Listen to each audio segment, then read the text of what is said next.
Exam खत्म हो चुका है। इस वेकेशन क्यों ना हम लोग अपने नानी के गांव रामपुर घूम के आते हैं।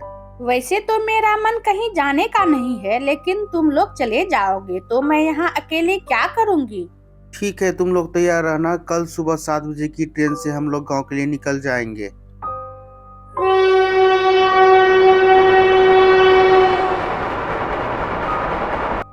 वाह, कितना सुंदर गांव है। चलो चलो, नानी राह देख रही होगी, घर चलते हैं।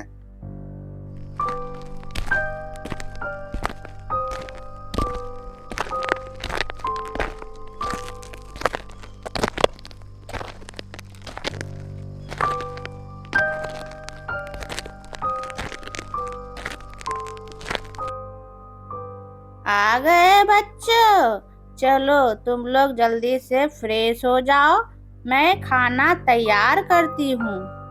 खाना खाकर थोड़ी देर आराम कर लेते हैं, फिर शाम को हम लोग गांव घूमने के लिए निकलेंगे।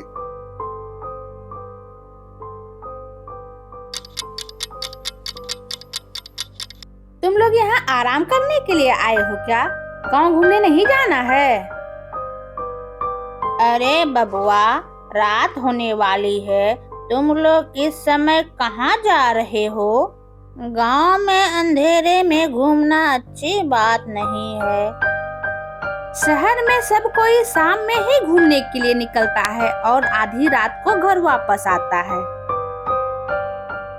अरे बेटी, अब तुम्हें कैसे समझाऊं? मेरी बात तो तुम लोग मानोगे नहीं। अब मैं तुम्हें कैसे बताऊं? तुम लोग पढ़े लिखे शहर से हो, तुम लोग कैसे समझोगे इस बात को? हम लोग बस बगल में ही घूमने जा रहे हैं। थोड़ी देर ठंडी हवा खाकर फिर वापस चले आएंगे। ठंडी ही हवा खाना है तो सुबह चले जाना, इतनी रात में जाने की क्या बात है? दादी, अभी रात नहीं हुई है, अभी तो शाम के 7 ही बजे हुए हैं। कैसे तुम लोग को समझाऊं, समझ में नहीं आ रहा है। क्या बात है नानी, आप साफ साफ बताओ ना। तो सुनो, यह बात बहुत पुरानी है, तभी तुम्हारे नाना का भी जन्म नहीं हुआ था। गांव में एक जमींदार रहा करता था। उसकी पत्नी को एक भी संतान न थी। जो भी संतान होता, उसकी तुरंत ही मृत्यु हो जाती थी। तो जमींदार ने काला जादू का सहारा लिया और अपने मरे हुए संतान को जीवित करने का कोशिश कर रहा था। कृष्ण पक्ष की चतुर्दशी की रात थी। अचानक उस घर के लोग न जाने कहां गायब हो गए और अमावस की रात उनके सब आधे खाए हुए प्राप्त हुए। उसके बाद से ही जो भी गांव के लोग शाम को उधर से गुजरता था, वह गायब हो जाता था और दूसरे ही दिन उसकी लाश आधा खाई हुई मिलती थी। तब से ही पूरे गांव में हल्ला हो गया कि उस घर में एक चुड़ैल का वास है। गांव के लोग तांत्रिक को बुलाकर उस घर को मंत्र से बंधवा दिया, जिस वजह से गांव के लोग शाम होते ही अपने घर में बंद हो जाते हैं। तुम लोग भी घूमने का जिद छोड़ दो। अब तुम लोग सोने जाओ, मुझे भी बहुत जोरों की नींद आ रही है। हाँ नानी, आप जाके सो जाइए, हम लोग भी अपने रूम में चले जाते हैं।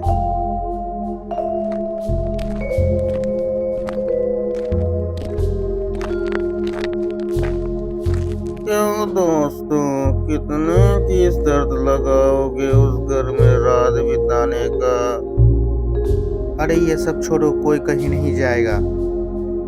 देखो आदर्श को डर के मारे तो इसकी अभी ही फट पड़ी है, वो क्या शर्त लगाएगा? मैं उस घर में रहूंगा, बताओ कितने की शर्त लगाओगे? मैं भी तुम्हारे साथ चलूंगा। तो चलो चलते हैं उस घर पे। रुक जाओ, मत जाओ। तुम्हें नहीं जाना है तो मत जाओ, तुम चुपके से यहीं बैठे रहो, हम लोग तो चले। डरपोक कहीं का। ठीक है, तो मैं भी चलूंगा।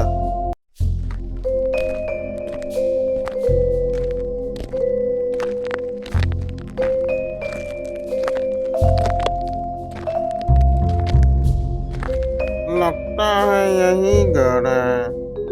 चलो, मैं अभी भी कह रहा हूँ, बात मान लो, उस घर में मत जाओ। जिसको जाना है वो चलो, जिसको नहीं जाना है वो मत जाओ। मुझे काफी डर लग रहा है इस घर को देखकर, मैं तो नहीं जाऊंगी। तुम लोगों को जाना है तो जाओ। चल डरपोक,